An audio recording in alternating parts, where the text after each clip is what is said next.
বিশ্ববিদ্যালয়ে একজন নতুন অধ্যাপক তার ক্লাস নিতে শুরু করলেন। যে মুহূর্তে তিনি পড়ানোর জন্য ব্ল্যাকবোর্ডের দিকে ঝুঁকলেন, সেই সময় ছাত্রদের মধ্যে কেউ একজন হঠাৎ করে সিনেমা হলের মতো জোরে শিস বাজালো। অধ্যাপক ঘুরে ক্লাসের দিকে তাকিয়ে জিজ্ঞেস করলেন, কে কে শিস দিয়েছে, কে সিটি মারল? কেউ উত্তর দিল না। সবাই চুপ। সবাই এমন ভাব করছে যেন কেউ কিছু শোনেনি বা দেখেনি। অধ্যাপক শান্তভাবে চকটি টেবিলে রেখে বললেন, আজ আর লেকচার দেব না, তবে আমার জীবনে ঘটে যাওয়া একটি গল্প শোনাবো তোমাদের। সবাই আগ্রহী হয়ে নড়ে চড়ে বসল। অধ্যাপক গল্প শুরু করলেন। গতকাল রাতে আমি ঘুমানোর জন্য খুব চেষ্টা করছিলাম, কিন্তু ঘুম আমার চোখ থেকে কয়েক মাইল দূরে আছে বলে মনে হলো।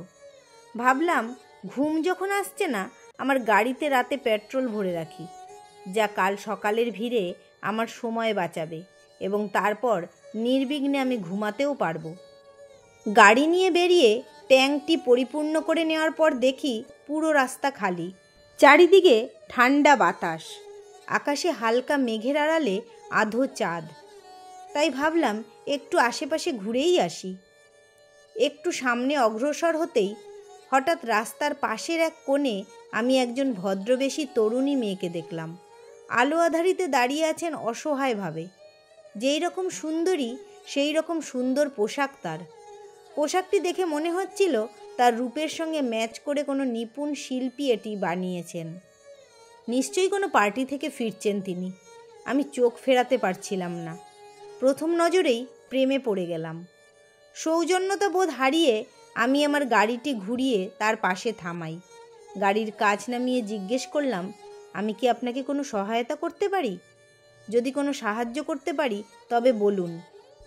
তরুণীটি হেসে উঠল সলজ্জভাবে। তার শুভ্র দন্তরাজির ঝিলিক দেখে মনে হলো যেন সন্ধ্যা তারা রাস্তার কোণ জুড়ে নেমে এসেছে। তিনি মৃদু হেসে আমাকে জিজ্ঞেস করলেন, আপনি কি আমাকে বাড়িতে পৌঁছে দিতে পারবেন?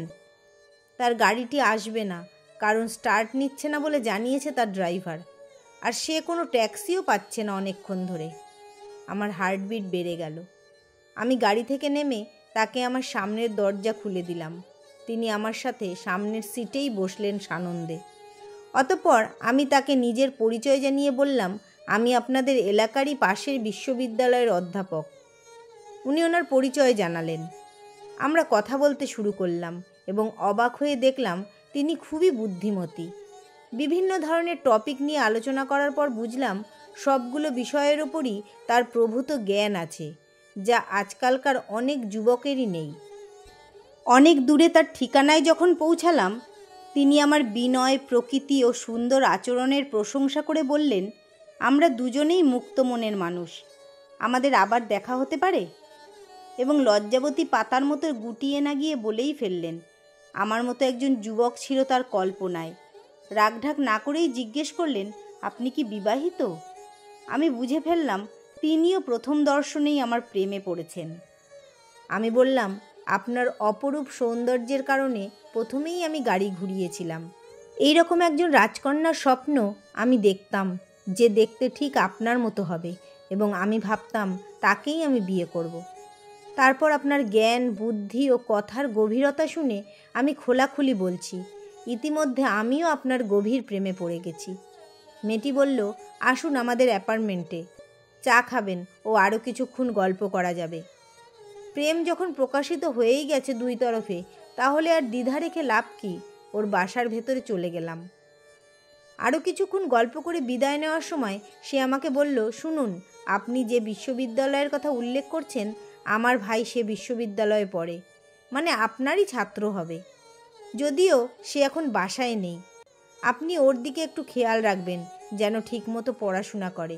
এখন থেকে আমাদের মধ্যে যেহেতু একটি সুন্দর সম্পর্ক হয়ে গেছে, সেহেতু এটি আপনার দায়িত্ব হয়ে গেল। আমি বললাম, তোমার ভাইয়ের নাম কি? আমার নব্য প্রেমিকা বলল, আপনি আর আমি পরস্পরকে আমাদের প্রখর বুদ্ধিমত্তার কারণে স্বল্প সময়ে ভালোবেসে ফেলেছি।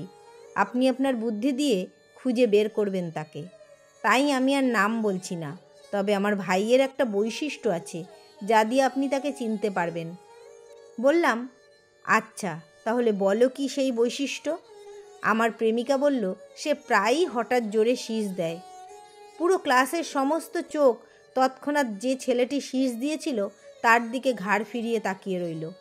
অধ্যাপক ধীরে ধীরে চকটি আবার হাতে উঠিয়ে নিয়ে গম্ভীরভাবে বললেন, আমি মনোবিজ্ঞানে আমার পিএইচডি ডিগ্রিটি কিনিনি, আমি এটি অর্জন করেছি।